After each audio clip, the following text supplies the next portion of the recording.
When a lot of people imagine drug addiction in America, their mind immediately goes to a scene out of Breaking Bad, with a couple of meth heads who are doing absolutely nothing to provide for American society, are just sitting in a dirty, rundown house or trailer.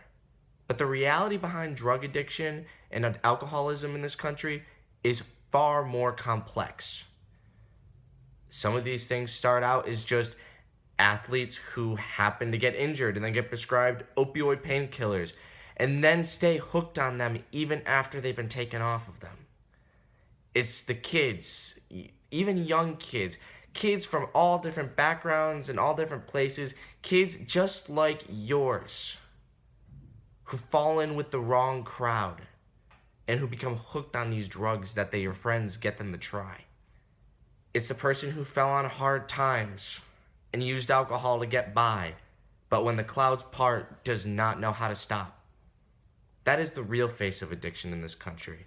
But despite that, according to the National Study of Drug Abuse and Health, only 10.9% of those who need help actually get help. And the reason behind that is the stigma that surrounds substance abuse in this country. Because again, when we see it, we mostly think of bad people. People who are out on the streets buying and selling, who carry guns, who live in poor neighborhoods. When in reality, drug addiction hits every community, every ethnicity, every background of person. The change in that, the change from that so that people can get their treatment starts with you, me, and our generation. The first step to that is to end the stigma. But how do you end a stigma that's so deeply entrenched in America today? The first step is to recognize addiction for what it is. It's a disease, and there is no ifs, ands, or buts about it. It is a disease, period. Sure, starting it and using these drugs in the first place may be someone's choice, but after the addiction kicks in, there's no longer anything they can do about it. So the first step is to recognize that it is a disease and should be treated like any other.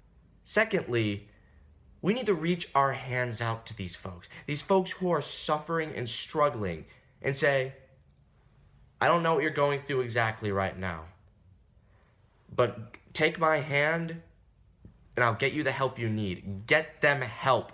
Withhold your own judgment for their benefit and show them that there's someone who is compassionate and caring and loving, looking out for them.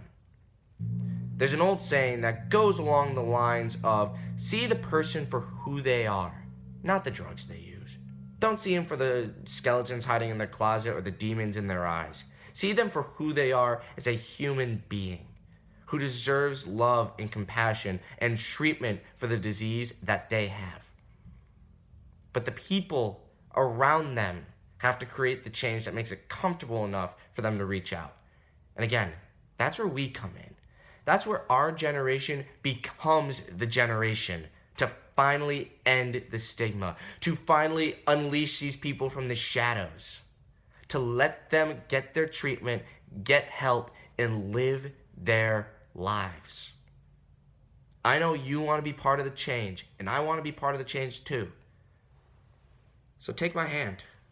Let's go out there and let's be the change. Because if we don't do it and we don't stand with these people, no one else is gonna. No change is gonna happen. Nothing will change unless we make it happen. So let's go out there and let's make it happen.